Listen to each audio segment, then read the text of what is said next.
Okay, today we're tackling something we have all felt, staring at a huge task and just completely freezing up. We're going to go over a simple brain hack that can help you break that cycle for good. You know exactly what I'm talking about, right? That massive project for work, that exam you have to study for, the sheer size of it is so overwhelming that your brain just kind of goes, nope, and does nothing at all. You're just stuck. So, let's get one thing straight right off the bat. You are not lazy. This is not some kind of character flaw. It's actually a totally normal brain response when you feel completely and utterly overloaded. So instead of trying to fight your brain, what if we could trick it?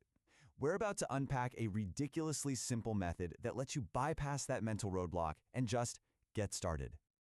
First things first, let's actually put a name to this feeling. Because honestly, understanding why you're paralyzed is the first real step to fixing it.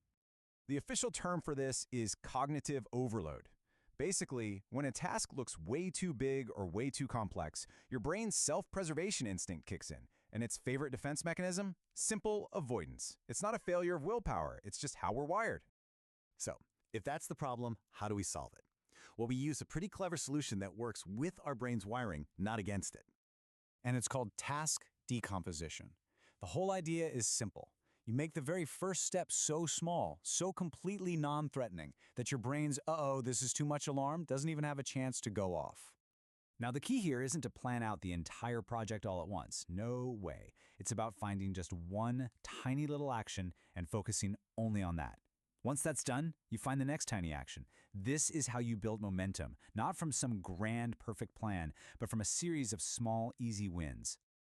Okay, let's make this super practical. Here's a little action template you can use for literally any task that has you feeling stuck. It's just 3 simple questions. What's the big, scary task? What's the absolute tiniest first step you can possibly imagine? And then, what comes next? Let's walk through an example to see it in action. All right, so our big task is revise Chapter 5. Now, if you're a student, this just feels huge, right? It's vague, it's intimidating, it's the perfect recipe for procrastination. But now, look at this, the first micro step. Open textbook to Chapter 5. That's it. Can you do that? Of course you can. It takes what, 2 seconds? There's zero friction, zero intimidation. The step is so laughably small that your brain has no reason to put up a fight. And that is the entire point.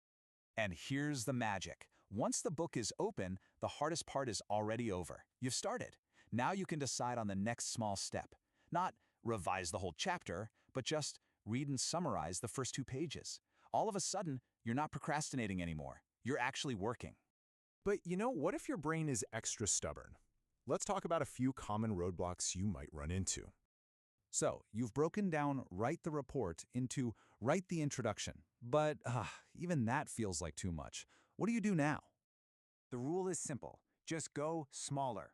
If write a paragraph is too much, fine. Make it open the document. Is that still too much? Make it find the file on my computer. You just keep shrinking the step until it feels absolutely effortless. Okay, that makes sense. But how do you really know when a step is small enough? Is there like a test for it? Yep, here's the perfect litmus test. When you think about doing this step, do you feel any resistance, any hesitation at all? If the answer is yes, it's still too big. The right micro step is the one where your instant reaction is just, yeah, okay, I can do that right now. And finally, what about that classic paralysis of planning? You've got all these small steps, but now you're frozen trying to figure out the absolute perfect order to do them in. This is so important. You have to forget about the perfect sequence. The order truly matters less than just getting into motion. Just pick the easiest action you can think of and start there. The goal isn't a perfect plan, the goal is momentum. So, I'll leave you with this challenge. Think about that one big thing that's been hanging over your head. What is the absolute tiniest, almost too easy to even mention step you could take on it right now?